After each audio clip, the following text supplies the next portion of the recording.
AgCountry offers a wide range of internal growth. If you have a goal in mind and you put your mind to it, your successes can be endless. There are so many jobs within this company that you can rotate into. I like challenges. AgCountry gives me challenges. Yeah, AgCountry is a great place to work. There's plenty of flexibility. You're never tied to your desk.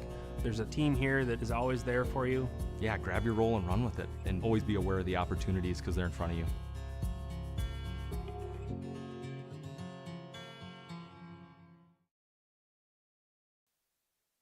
Good morning, everybody, and welcome. My name is Rob Froning, VP of Insurance and Customer Education with AgCountry Farm Credit Services. I got a couple of others with me today that we're going to visit a little bit on managing through uncertainty with where we're at today in the ag economy and what's going on. I think I'll have Mark and Carrie introduce themselves and some of the roles they do here with AgCountry, and then we'll kind of get into what we're going to visit on today. So, Carrie?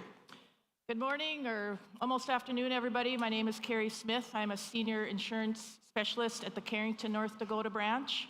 I've been with AgCountry and insurance in about 12 years, and prior to that, I had 12 years on the FSA side of the world. Good morning, everybody. Mark Vetter, been with the association for 14 years. Today, I'm an SVP of Producer Markets, which means I lead a team of lenders for the association, but I've also spent a significant amount of my time dealing directly with producers for AgCountry. All right, thank you. And again, as we talk about uncertainty, there's always uncertainty when it comes to agriculture, and obviously the markets and production and things play into that. And right now we're probably looking at fairly decent production across most of the footprint. Obviously the markets aren't necessarily going in our favor, aren't necessarily where we want them to be. So we have insurance and we have credit with us today, and so just kind of looking at what are our options as we manage through these times. And so I think, Mark, I'm just kind of going to start with you, and what is kind of key for producers? What should they be doing as we're getting into the 24 harvest and possibly looking into the 2025 year? What's kind of key from a credit perspective should a producer be looking at? As we get into the combining season, this is really when we get our report card. I mean, how did we do as a producer, and how did Mother Nature treat us? And there was a lot of analysis done last winter, about where we thought we needed to be for prices to make money on the 24 crop. But now we get a chance to actually update with actual yields where we need to be in the black. And I think that's going to be pretty important with interest rates at higher levels than what we've seen for some time. The more cash flow a producer can have come into the fall, depending on where they need to sell, is going to be pretty important to keep the operating balances down and the interest balances in check. So I think for completing the 2024 season, figure out where actual yields come in on the combine versus expenses, and get a marketing plan in place. And really, keys to success in 2025, you need to look at all your options for crop rotations. I've been in visits with this morning today, Southeast North Dakota. I hear the word canola, edible beans, different things. Is producers level set for a crop rotation into 25? You got to look at what your potential profits are for each crop as you look at making your rotation for 2025, as well as the different risks and how you can mitigate them within your operation. And I think once you have that, you can level set into what your actual cost of production is going to be, and it's going to bring a lot of clarity to your operations in 2025. So you talk about the report card for 24. So yeah, we get the crop, get it harvested. I think a year ago we were looking at planning for 24. We probably had a marketing plan, and again the report card maybe grades that a little bit, but we don't want to be too harsh on ourselves either. Now that we have the bushels and we know what we have, we can do that. I think that is key after you have that 24 crop harvested to now reset. A marketing plan, I always encourage people to have a marketing plan, but it's an action plan that changes. As you learn more and know more, you know the bushels, or you have other influences in the market, you might need to react differently, and I definitely agree with that. I'm a little bit curious on the 25. You talked about some of these other crops maybe not common to the area. Are there other tools or things that you consider that you would look at when exploring the options of different crops for your area for a 25 crop? You know, as I think about the tools or even exercises, analysis, I see a lot of successful producers do in the field. The first one I have to reference is really that break-even analysis. And what you do is you look at all the expenses. I'm not talking just seed, chemical, fertilizer. You really have to drill down into what the expense is going to be for each crop, including family living and income tax, divided by your average yield.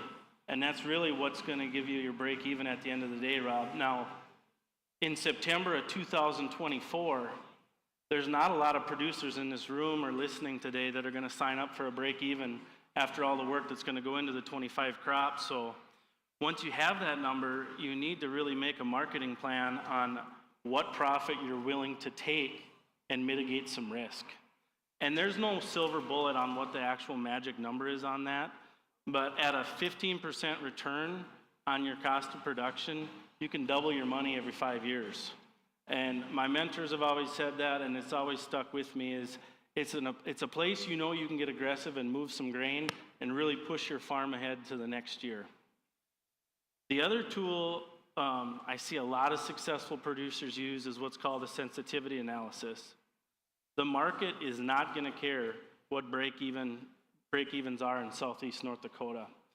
So let's say we hit a year where we have an average crop, but the best prices, cash prices we could get all year is 20% low of our break-even. What does that 20% sensitivity look like? What is that number? And how could it potentially affect the liquidity of our operations moving into the future state? It can answer a lot of questions, Rob, if you're looking at an expansion, if you're looking at a land purchase, machinery purchase, kind of some clarity on what operations should do if something like that would hit. So I think the more you can focus on those two things right now, it'll prepare you for 25. Sure. Yeah, and again, you talk a lot about the break even and knowing what that is, so you know where to market, put it with your crops. For 25, you're looking at a projection, and you talk about an average crop, average yield. A lot of times that comes back to the crop insurance side, and so we know crop insurance is very key way to mitigate the risk. Carrie, what are some of the things you're seeing or conversations you've been having when it comes around crop insurance, maybe looking forward into the 25 or even the current year? Yeah, kind of to go on what Mark was talking about, the having a planting plan, that might be a little more critical this year with talking about the numbers and looking ahead. Maybe we need to do that sooner this year. Talk to your agent early. Sometimes, at least in my region, my guys want to wait till February or even into March. They don't want to maybe have that conversation early. And it might be more critical this year, and especially when we're talking about maybe looking at different crops. Contact your agent. Even in December, January, we can give you some pretty good ideas of what your guarantees will be, what premiums might look like. Get some of those numbers early so we can get the numbers for you to talk with your lender. And again, with crop insurance, there's a few new tools that are coming out and maybe gaining a little more traction, area plans as we talk about. Are some of those, are you seeing that being more common or more conversations about those? Yep. So yesterday we had a great presentation by our staff yesterday about the ECO, the SCO, the margin protection plans. Those have been around a few years now. They've been gaining some traction a few years now. We as agents probably know how they work better. We have a little feel for it, and so do farmers have a little feel for it. Especially this year, if you're familiar with the enhanced coverage option, that's a 95% area plan, the 95% trigger. There's an increased subsidy on that this year. So hopefully you've talked about these plans prior with your agent, kind of understand how they work. Maybe you purchased them a couple years ago when prices were significantly higher. Again, this year, we're down a little bit, so you might have the thought, well, they made a lot of sense when the prices were high, yeah, but maybe they still make sense today when prices are coming down a little bit. Sure. And I had a conversation with a producer, even from last year to this year, 23, 24, that was looking at that 95% enhanced coverage option. And I, the question was they didn't purchase it when prices were high. When they were lower, they did purchase it or want to. And I asked the question, what their reasoning. with these lower prices, we can afford even less drop. Yeah. And so even more important to get some of that price support in, and like you said, at a 95% level, we can't afford to go much lower than where we were, where maybe, in 23, the prices were higher. Right. And people, so again, different reasons people look at some of these, as well as you mentioned, the increased premium support on that enhanced coverage option, I think is gonna have some more attraction to that as well. And even Farm Bill. Questions today, as I was over at our booth, some people are talking about Farm Bill, and Farm Bill is going to be a discussion. Now, the first discussion is, will we have a new Farm Bill? I think the majority are leaning towards probably just an expansion. But if you look at our current Farm Bill, there's language in there that, we use a 5-year average look back, and we're coming into the high prices. So your ARC and PLC is looking at a little bit higher, or your ARC is looking at a higher price because that Olympic average. PLC allows you to increase that price, and the math on that is also kicking in, especially corn and soybeans. So they're going to look at a little bit higher Farm Bill, but that also impacts you because there's some correlation between the supplemental coverage option and ARC County, correct? Right. The SCO, the supplemental coverage option, that's the 86% trigger. Basically a similar product to the ARC. So you either have to choose one or the other, and that's a good topic, Rob, is that yes, the ARC might be looking at a higher price, and now our crop insurance prices come down a little bit. So I haven't run the numbers specifically, but that's another consideration. And that's why having a good conversation with your agent, don't wait until the end. Make sure you have that good rapport with your agent. Ask those questions.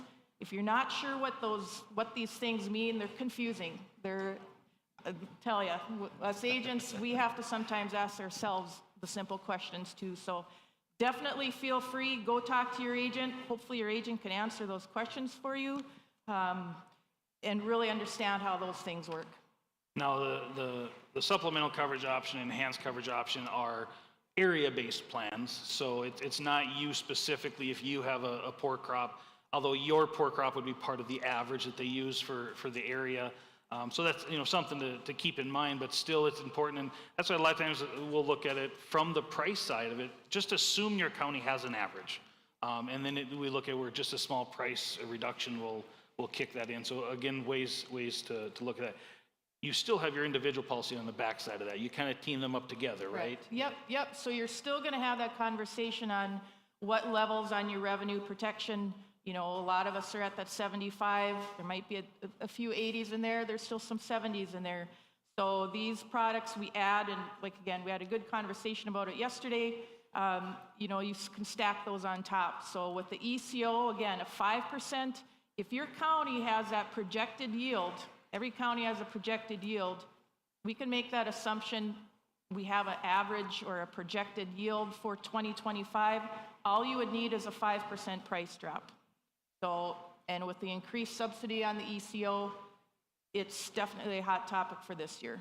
And I think it's pretty important to understand that your individual policy is a little bit lower as far as a 75% coverage or somewhere around there. That protects you from the prevent plant. That protects you from the replant and items like that, as well as total production. Now we talk about these area plans maybe be on top, and Mark, I know from a credit perspective, you like to see all of that risk and mitigating it. But another thing that you sometimes talk a lot about is that hail insurance.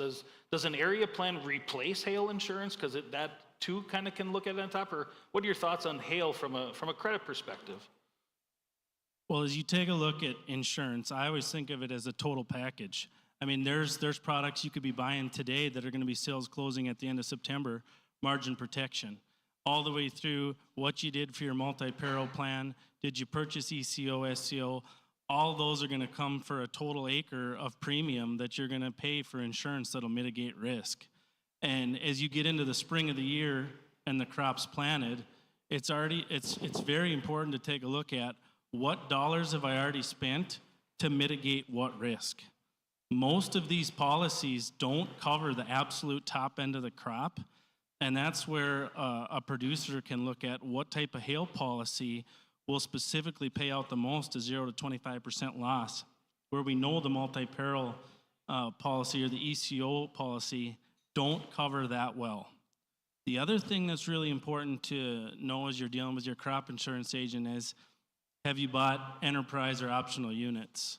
And if you've bought enterprise as an operation, can you have an entire field get turned black from hail and be able to sustain that risk?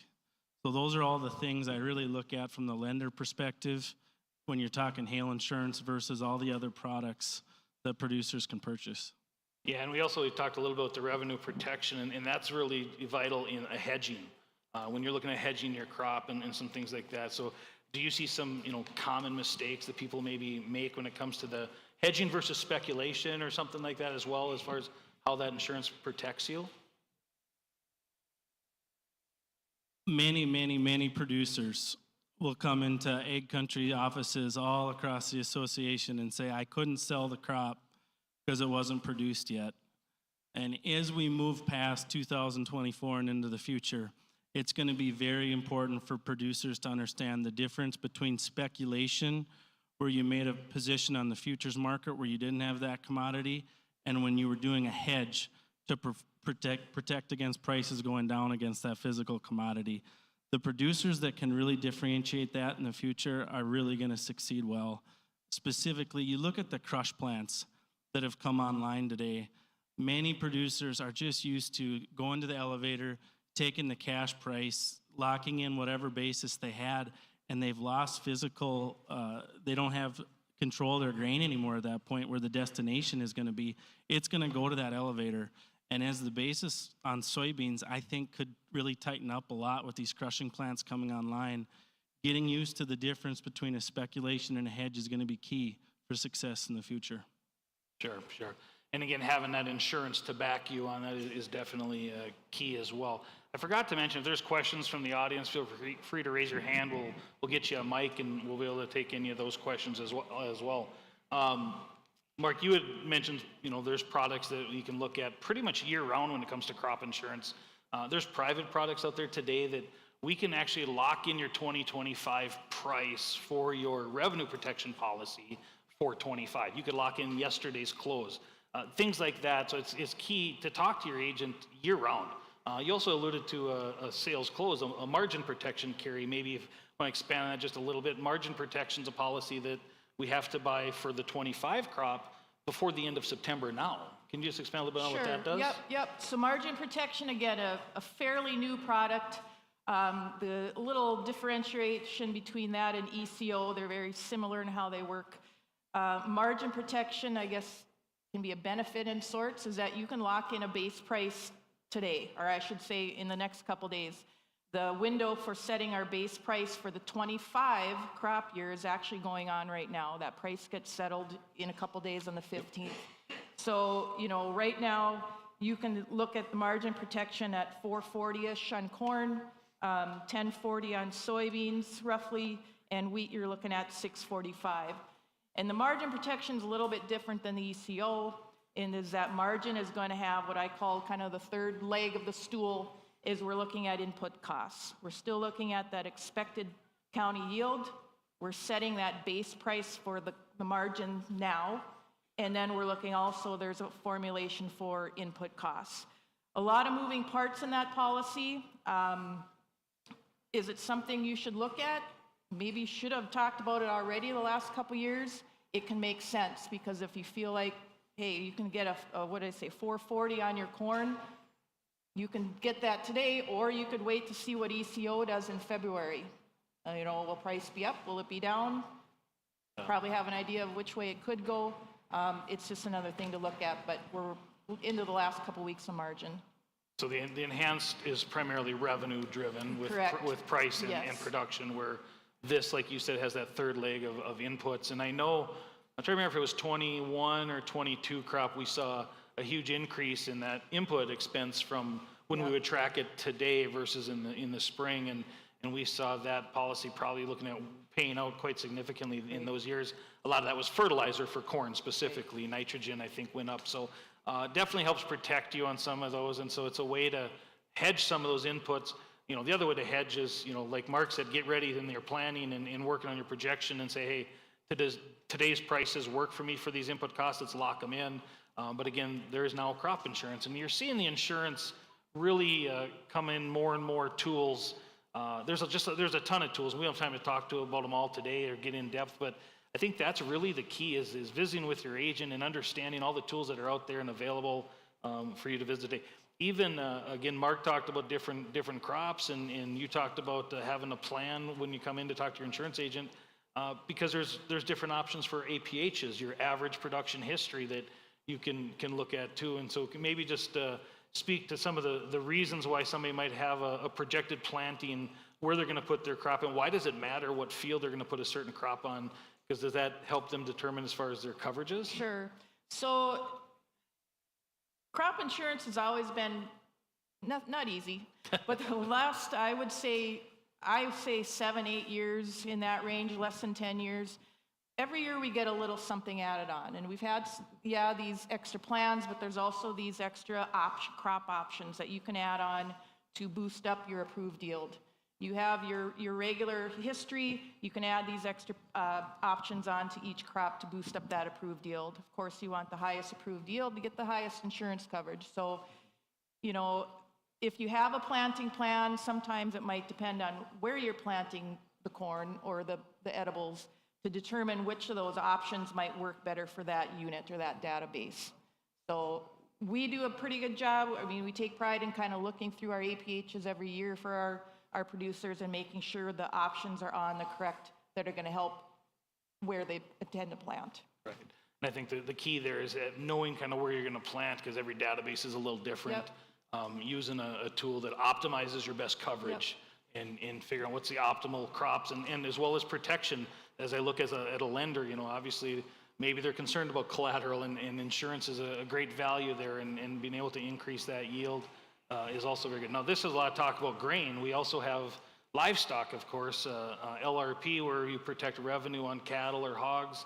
Dairy also has DRP, where we're looking at the milk side, but and that's a year-round product, so obviously for livestock producers, you need to be talking to an insurance agent.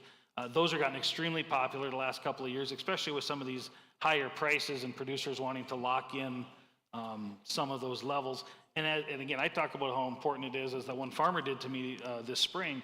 As prices go down, we can afford even less of a drop, so even more important to probably look at locking in some of those prices. And another one, again, we talk about year-round crop insurance is pasture rangeland forage. That's more of a rainfall index, not revenue, and that's in the fall here as well? Yes, correct. Pasture range fall forage has been very popular, in our region. Our guys that have had that for a few years now, they're very pleased with how that has helped cover some of those drier months of the year.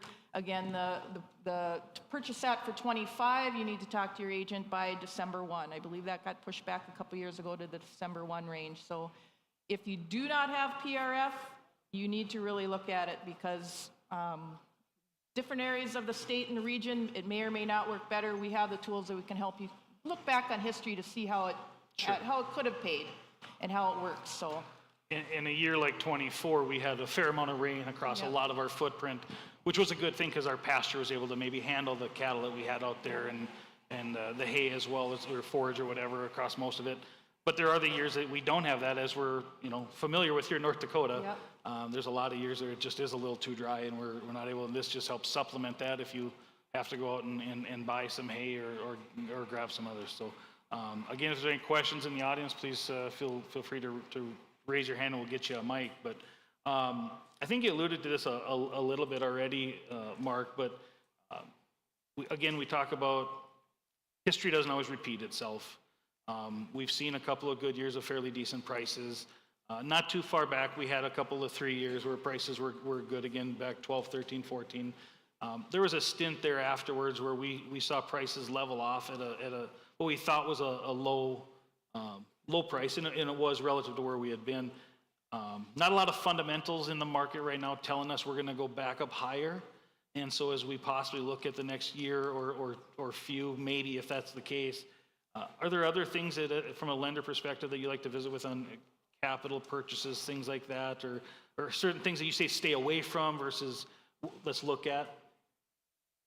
Well, when you get in a scenario like this, Rob, it is key that producers separate the needs versus the wants. Everybody has to keep their machinery lines in a viable state. They have to be able to get the crop in timely, have to be able to get it off. but definitely want to work some of the analysis and different things we talked about earlier in the presentation before you start latching on to some of these capital purchases, because you start looking around at, they're $400,000, $500,000, $600,000 decisions. So you want to make sure you've done everything you can to make sure your operation is good with that. The other thing I don't know how much we've talked about is and I get this question a lot, maybe specifically from the young beginning folks that we work with, is what are common mistakes that different producers you see as you got a lot of our lenders 15, 20, 25 years of experience, and I see a lot of people trying to navigate an environment like this by themselves. And I always tell them a plan and the recipe for success for producers in general is work with your experts. Make sure you have somebody you trust in the lending side of the world, the crop insurance side of the world, the marketing side of the world, and the agronomy side of the world, and put yourself as the producer in the center of that, Rob. And at the end of that, you're going to have a plan that has good debt structure. You've mitigated your risk well with your crop insurance agent. You've worked with your agronomist, so you're going to optimize yield. But in 2025, we're going to grow smart bushels. We're going to watch that cost of production at the end of it. And with your marketing consultant, you're going to get as much of that grain marketed in the top third of the market that we have to offer. Nobody knows where the future prices are going to go, Rob. But having that plan really is the recipe for success as we keep going. Yeah, you talked about having a good team, and that team involves a lot of financial support as well as the agronomy and other things like that. And I always talk about your low-cost producer isn't the one who doesn't use any of those extra add-ons. It's the one who can produce the bushels for the least amount of cost. You still might be using some of that smart, like you said, smart bushels and the fertilizer and different things. But that's really key, is trying to get down your cost per bushel, not necessarily your cost per acre the lowest, but your cost per bushel, because you still want to raise those bushels and have them available. And a big key, and I just throw that out from a personal perspective, is the mental health. As we maybe get into some of this, part of your team needs to have somebody that you can talk to and go through that. And so I encourage people to maintain and watch that as much as the farm itself, the financials, the production. Taking care of yourself is also very key in being successful in maintaining that. So good points on that as well. So as again, we're looking at possibly wrapping it up, and I think we'll give each of you just an opportunity to, what are your biggest takeaways as far as when you're getting ready to talk to producers again? You got the report card of 24, we're going to visit on that, but also ideally as we go into the fall and winter months for 25, what are just, again, some key things you really want to make sure you get across with your producers? And I'll maybe start with Mark. Absolutely summarize where the operation's been in 2024. Make sure you have consistent cash flow coming in. That cash flow is going to come from a marketing plan where you actually take the product that you produce to market. You have grain bins, sell the deferred, grab the carry if there is any, all smart, good decisions, but to make sure that consistent cash flow is coming in to keep those operating balances in check at 7, 8, 9, 10% interest rates are absolutely key in today's environment. And then just every producer is absolutely different, Rob, but to have a solid plan with the experts around you for 25 is going to be key. And I would just say, when you meet with your agent, we talked about that break-even dollar amount when you go visit with your agent. You might find that your regular 75% revenue is covering you as it should, and that's great. It's just having that deeper conversation, asking those questions to see, is there something else I can add on to, don't just assume what you've been doing is going to be fine, or it's going to, have that deeper conversation if you haven't been. Yeah, and my comments as you look at agriculture in general, just look around us here at Big Iron today. The changes, the new technology, the new equipment, different things, is you can't be afraid to change. Things are changing in this world all the time. You talked about maybe different crops in your area you're not used to, and how does crop insurance protect me, things like that. You need to definitely be prepared for and have those conversations.